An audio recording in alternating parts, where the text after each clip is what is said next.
Hi, my name is Bailey Wymes. I'm a junior at Westminster and I'm a history major. And today I'll be talking about queer art as a tool for activism or queer artistic activism.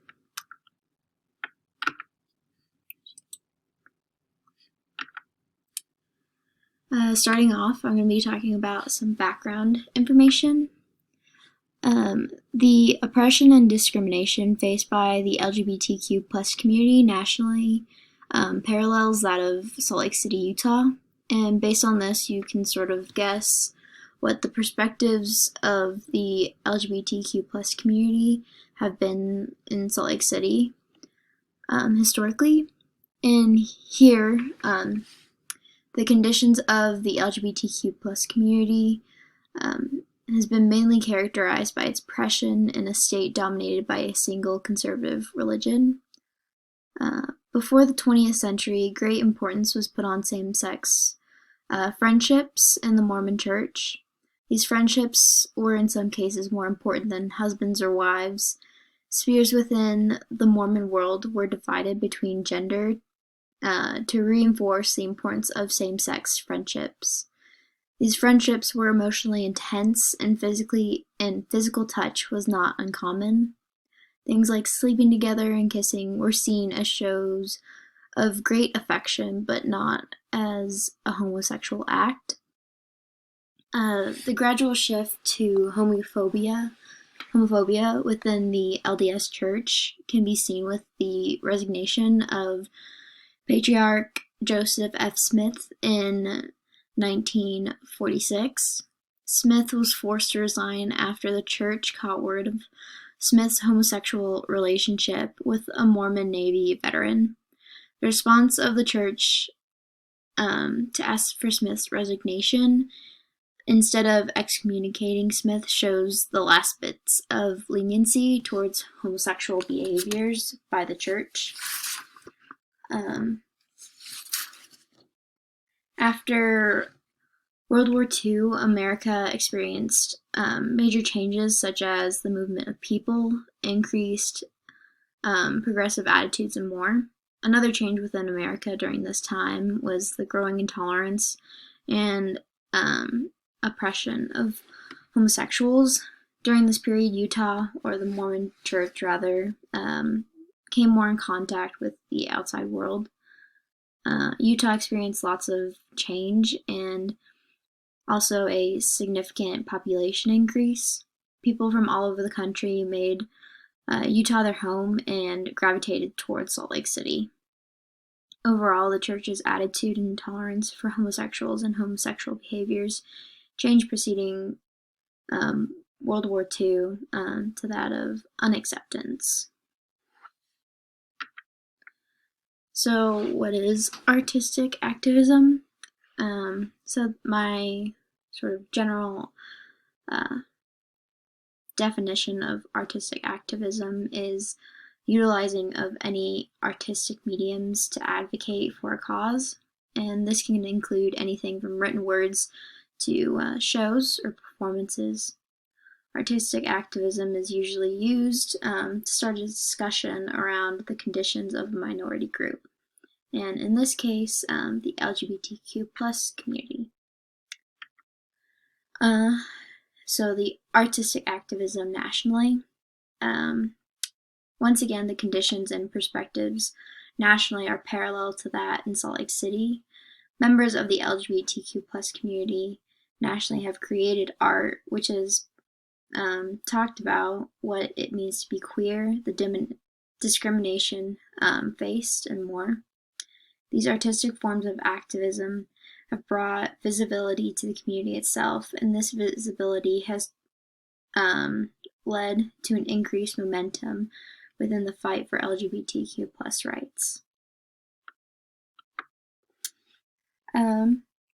So artistic activism in practice in Salt Lake City has taken on many forms.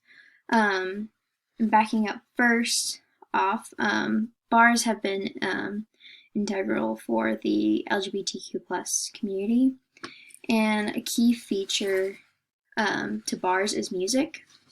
Music has played a huge role in the growth of the LGBTQ plus community in Salt Lake City. The underground music scene in Salt Lake City has long been dominated by queer individuals and remains that way today.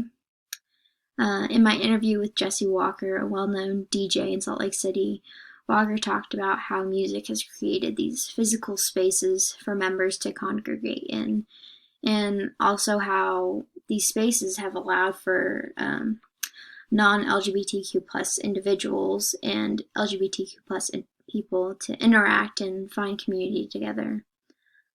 And this has also gone along with creating allyship. And other forms of artistic activism in Salt Lake City, Utah include plays, blogs, books, and drag shows, of course.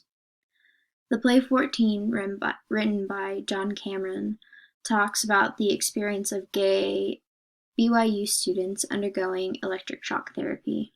Plays such as this one are hard to listen to, as they tell the truth of what it's like to be gay in Utah. And blogs such as the ones written by another individual that I interviewed talk about the experiences of being queer in Utah.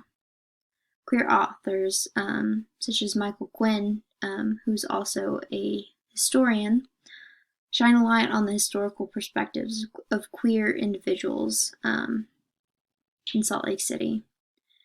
And of course, drag shows in Salt Lake City have allowed queers to express themselves in safe environments. These environments are also open to non-LGBTQ plus people, which may as well be responsible for drag shows' popularity, along with many other reasons, because they're fabulous.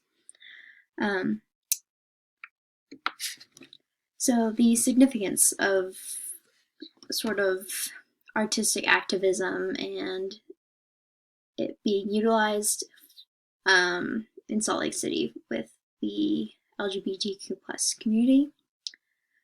So while artistic activism in Salt Lake City has no direct tie to what has been accomplished, it can still be said that artistic activism has had many accomplishments. Firstly, it has accomplished in creating a community. It created community on many levels and has created solidarity within the LGBTQ plus community.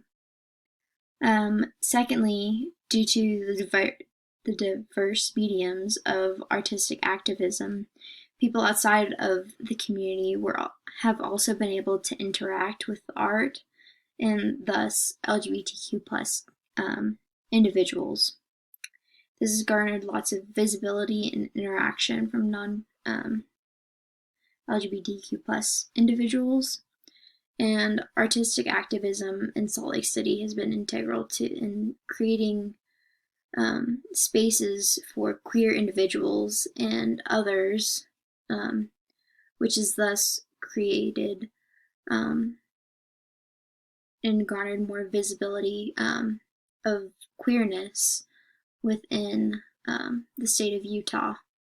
And this visibility has led to allyship and further political action, which has direct ties to the political movement of rights within the community in Salt Lake City. So that's all I have. Thank you for listening to my presentation, and I hope you enjoyed it.